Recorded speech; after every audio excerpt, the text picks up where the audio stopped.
Good morning, ladies and gentlemen. Vertigo bringing you another Cause Monarchy cast, and we do indeed have the Askosi, but as sort of promised at the end of that video, we also have Zerg.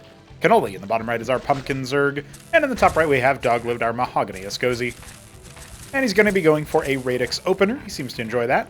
And I seem to enjoy casting a game that has the fourth race involved. So if you guys like what you're seeing and you want to see even more, definitely subscribe if you're not already. Hop in our Discord server maybe if you want to play some games with us. Or you want to watch people stream their POVs and such. Of course, it doesn't come with my commentary packaged together, but you know, there are ways to do that. And of course, you can also donate via our coffee page or many other things if you so desire. So, check out those links in the description, and look at this! Mass team-built Radix right there. That is a very fast missionary then. Looks like Doglived wants to go for some sort of early harassment. We are on a map called Acid Test, and we will be seeing a Kagrant Pool Larvosk. So that's the build order Kenoli has gone for. Sort of middle of the road on terms of first unit timing, but gets you a decent amount of extra work. Extra smash complete. Looking forward to seeing how these two butt heads on a map like this. We've talked about Acid Test. I've talked about things I would like to see different about it. I actually have made some modifications to it, so this looks like an older version of the map. Yeah, this is... Maybe I didn't even publicate it, but yeah, I made this a high ground base. So that's the main thing that I changed. I think I added a few other things here and there, but it was a little while ago. In the Holiday Frenzy, I ended up updating a few maps. Rage Slave was one of them. Added a high ground at the center. Remove the neutral geysers. All right, missionaries coming. We'll see what Doglived wants to do here. We already have a couple pairs of claws, but the get is going to occur. The burrow has been forced. He gets a little too close there, the worker bees can start to heckle, but little hits like that, the missionary just heals through because of its impact dissipation passive. So this is forcing a little bit of economic downtime. The second missionary has arrived. Hold on, Doglived. Is he posting dubs again? Looks like he will be forced away. Quads don't care too much, and they have a counter passive. The Quaz doesn't heal, but it gets movement speed when it attacks, so the missionary's trying to kite because it took damage, but all they do is keep pace with each other. There's the Gauntlet and the Function. Looks like Doglived making this a typical part of his Askosi opener. Interesting stuff. I like the idea that he's basically switching into like Vicar Intendant or something. Occasionally throwing in some other units here and there. Oh yeah, that missionary early stack is gonna step on this Quaz force quite a bit. I think 4 missionaries can out DPS the Hacharosk in the middle of its construction, but obviously it has a decent amount of armor, so it does hurt a little bit. This is a 2x4 attack, so this is looking pretty dire, actually. Now here's the Unburrow, and the Quaz come out as well. Committal in, hasn't killed any workers yet. In fact, those two missionaries going down at the same time inside the worker lines. All he's done so far is cause some burrow, and obviously kill a couple of Quaz. He didn't even slow down the hatch. There's some balls in Kenoli, but I like it. I like that style. I expect to see him in the throne room stage, or maybe not the throne room stage, but at least the battlement stage of Acropolis 4, which will feature Askosi, by the way. That's what we're building towards, is allowing the Askosi and some of the additional qualification matches that we need to play. Man, the first tribunal stage with Askosi enabled, that's so wild. Pinch me, I'm dreaming. I know Doglived will be signed up as him. And we'll be fleshing out their roster up until the point of the Gauntlet stage, at which point the rosters will lock the balance patch. The balance patch will also lock. We'll be at a balance freeze. Only getting bug fixes and such occasionally. Improved audio visuals and such like that. Hydra's then on the way for Kenoli. Exciting plans for the new year for 2026. I know, obviously, we're just at the beginning. I'm recording this on the very first day of the new year. But I wanted to point out, we got the fourth race. They're doing things. They exist. They're functioning. And, you know, we got more things to make them function even better. Add more units to them. It's not lost on me that we have, like, I think it's, what do we have? 15 units and 12 structures or something like that. 10 structures. I can't remember the structure count. We have enough units and structures for them to be a typical race in an existing game, and I'm like, yeah, they're about a third of the way done. Maybe 40% done, you know. Dyad was made. This guy is a dedicated constructor. I wonder what the purpose of him is. He's going to speed things up quite a bit for constructing things, and we also have the Arch coming online here. That's pretty cool. Looks like Doglived getting ready to deploy something. Kenoli about the same as he's adding another circuit. But yeah, we're talking about the 4th race. It exists. It's a thing. It's on your screen. Got objects as well here for that soak-up damage. Some bounce damage from the Intendant's going to help out quite a bit. Listen, my goal as part of the roadmap for 2026 is to deploy the 5th race by the end of the year. Q4 is the expected delivery date. Probably November, December-ish, because I think November is still going to include the Acropolis 5. And so we'll probably end up doing something like the show match will feature them or something like that, right? That would be cool. All right. There's going to be a bit of an attack from Doglived, which Askosi are a little bit... They find it a little bit troublesome to attack, typically. They're more about raids. So actually, this map should be fairly bad for them because you need to break a concentrated position. Bad for them on the ground, specifically. You can add in air, transport, stuff like that. These walls are actually probably pretty jumpable. You had like a unit here and a unit here. Stuff like that. I've got a couple of ideas for how to make the Askosi feel epic, even more epic than they already feel. But yeah, race number 5 is also something that I want to make feel epic. So we'll see. It makes me feel epic to have more races. You can see a Vicar already in here in the back in case there's some kind of flyby. Cosmoscope on the way for that the tier 1 air, and of course, base number 3 starting up for Doglived as well. The landlock costs less resources than your typical. It costs less resources than your typical town center. But it's obviously going to take a lot longer unless you dedicate more workers to it. So that's the opportunity cost of the structure, right? Like Radix is really cheap compared to Stockade, but opportunity cost is there. Stuff like that is a deliberate design decision. They have variable time costs. So Kenoli's in a really good spot here with his Khazitra. He's got great situations going on for him with the anti-air and the anti-surface. He's also got double Spraith inside the main base, knowing that the air unit raids could come at any time. But no anti-drop defense over here. So if that's something Doglived identifies, he can definitely fly over there. Although I think reactively, if he ends up going tirade, which it looks like he's doing, yeah, he's adding a second Cosmoscope, and he is going to go for the tirade. So that tells me a couple of things. It tells me that the tirades are going to fly over here, do some damage, and die. Unless they're accompanied by an Inkblot to see the burrowed units, because Inkblot is a detector. And the other thing that it tells me is that when we see that happen, Kenoli can then reactively build some anti-surface defense for anti-drop, in case emissaries come later. So those are the two sort of predictions I have for you. Bit of a pseudo-contain. I don't typically see the Askosi doing any containing. Kenoli's just playing a very passive game. That was interesting. Guy's just jumping down from the top rope like, hey, what's up? I was going mountain climbing. Spelunking. I wouldn't want to spelunk in a map called Acid Test. I feel like that would be dangerous. And 2026 is going to have so many epic things. Fully fledged Askosi, multiple tournaments, you know, Acropolis 4 and 5. 5th race deployment. Ranked mode that has, ranked mode was already deployed last year, but ranked mode that has, what do you call it? Matchmaking. Let's go, boys. We're working on that. And a few other epic things. Cosmonarchy Tabletop taken off. If you're interested, give me a call. All sorts of cool stuff.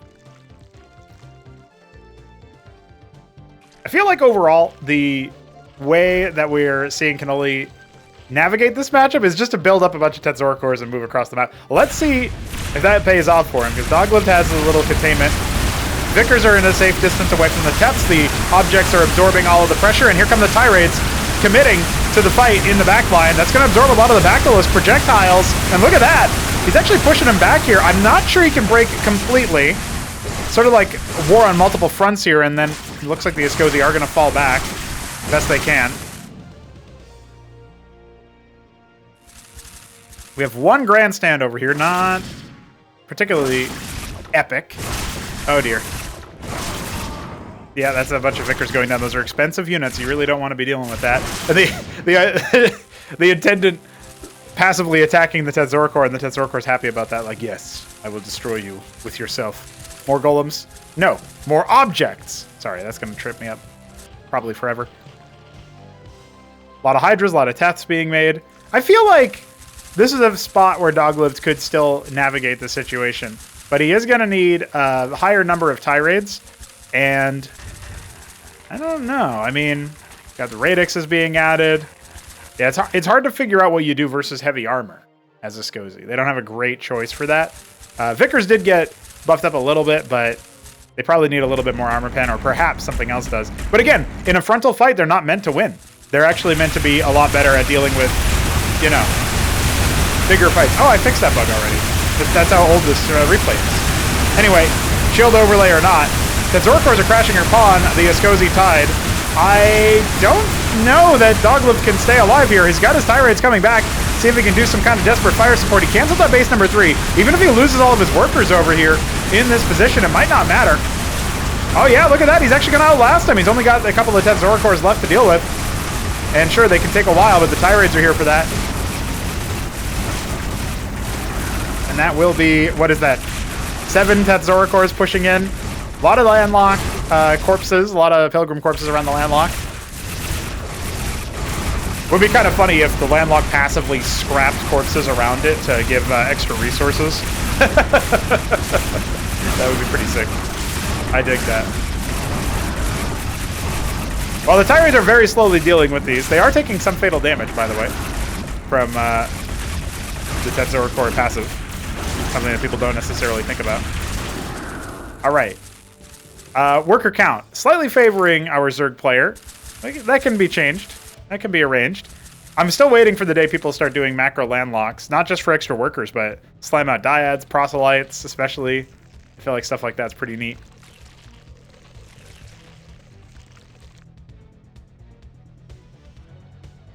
Kenoli's got a lot of minerals in the tank. He did not spend his money very wisely. Let's be real here.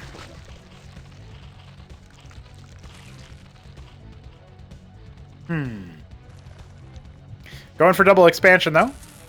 Now he's spending his money. Whether it's wise, that will remain to be seen. Missionary is stuck, unfortunately, in the rally.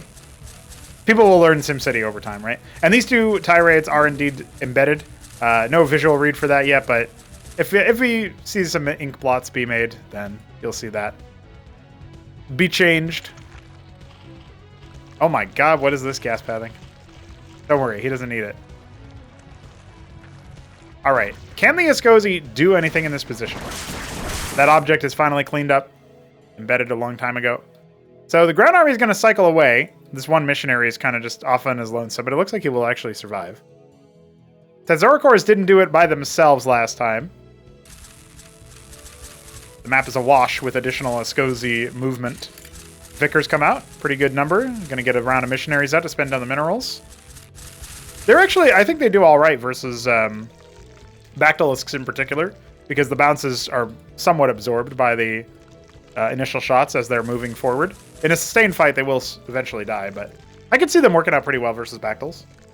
It's just that the protection with the Azurcores, the Tetzorcores, yeah, you're not going to get through them very easily.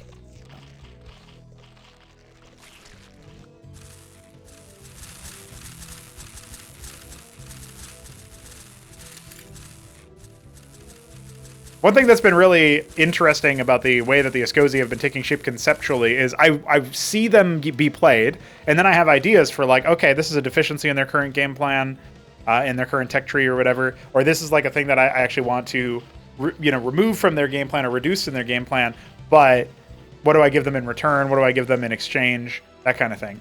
And so seeing them be played really helps shape the path for them. And so even though I deployed them with an initial idea, oh my god, look at all the stuck missionaries. Even though I deployed them with initial stats and strengths, I had a vision that I was following and that I made changes to as I saw opportunities to better fit that vision. And so in some cases, the vision will, I'm sure, change in some way as well. Like maybe I'm like, nah, they shouldn't be winning head-on fights. And then I'm like, well, sometimes they probably should win a head-on fight. Maybe with certain tech or whatever, you know what I mean? 8 Tirades is going to be able to win a head-on fight, I think. Just in time to catch a couple of those 4 suckers, and the Tirades will now fly in. There's 4 sprites here. That's going to be somewhat... you are going to need to respect that. You don't have enough firepower here to deal with everything. So this is somewhat sacrificial. And remember, Doglived is committing to this fight without his Tirades as firepower up here. He hasn't even finished killing the Hatcherosk, such as the DPS of these units. Will he even kill it? I'm not so sure. The Tirades have cleared house back over. Surprisingly, I thought they wouldn't be able to deal with all of those sprites. And yeah, the Hatchross stays alive, but at what cost? Now the main base is gone. Sprates are being killed. Skiback is, targeting down the Teth Fifth. It's already back down to the very base form. So that's a pretty costly loss, and now he's got to move his slow army all the way back up. He's hatching a bunch of Hydras, but they will not be enough by themselves.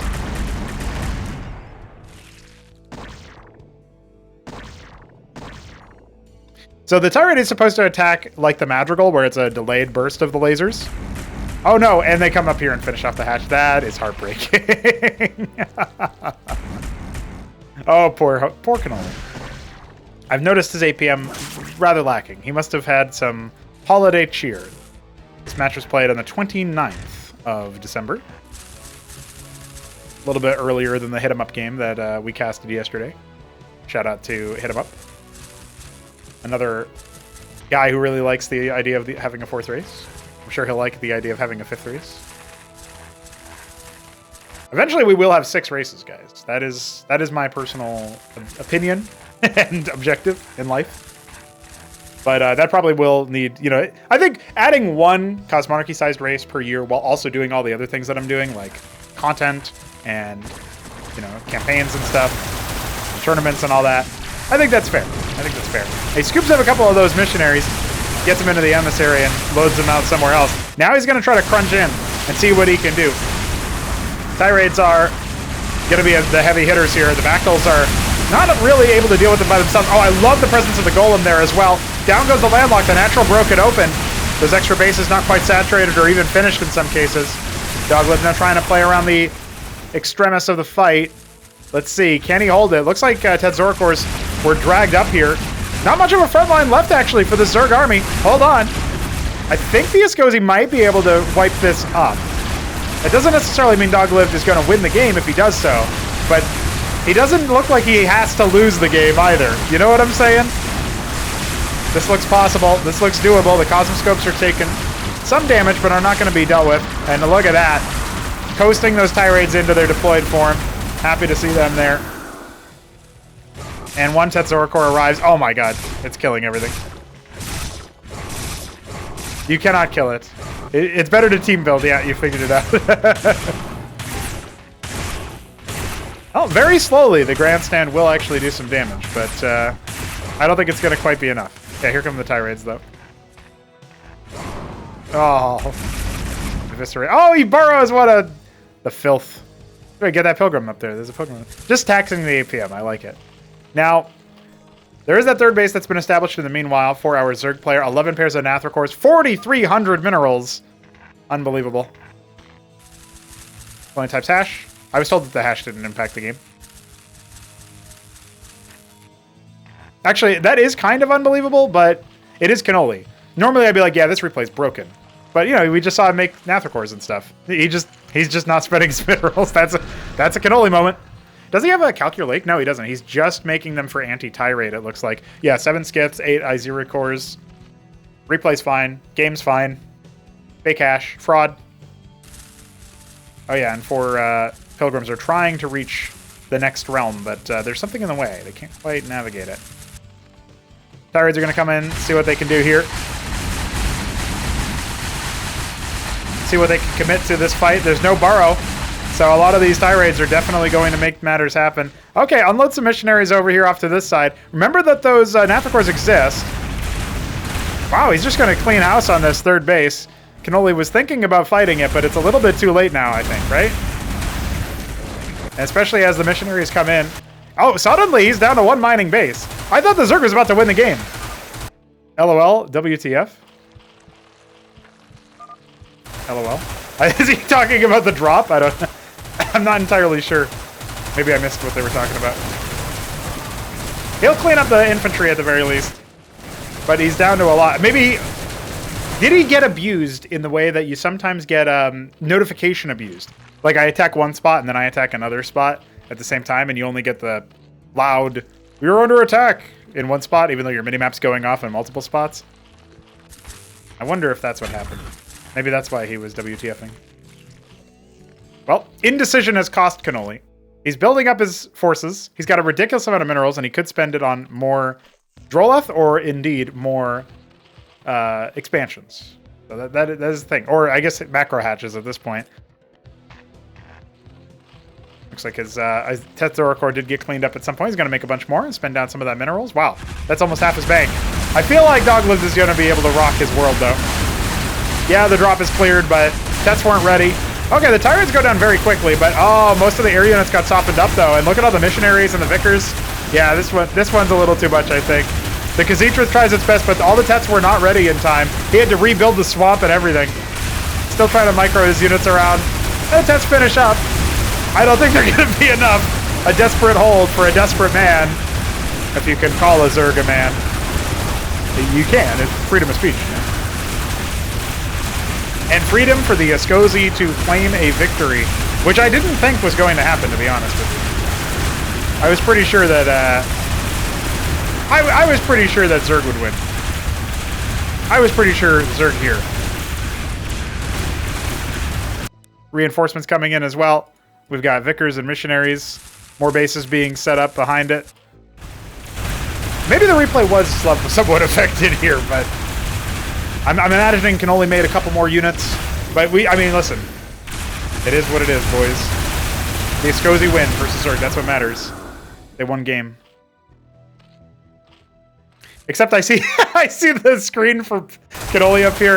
I think Kenoli won this game and Doglived didn't know, and Doglived won this game and Kenoli didn't know. That's what I think. And I got frauded.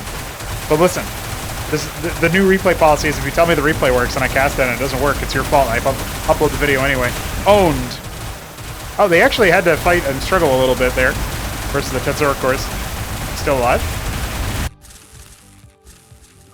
GG. Oh, that's why Doglived thought it was fine. Kenoli didn't have the heart to tell him.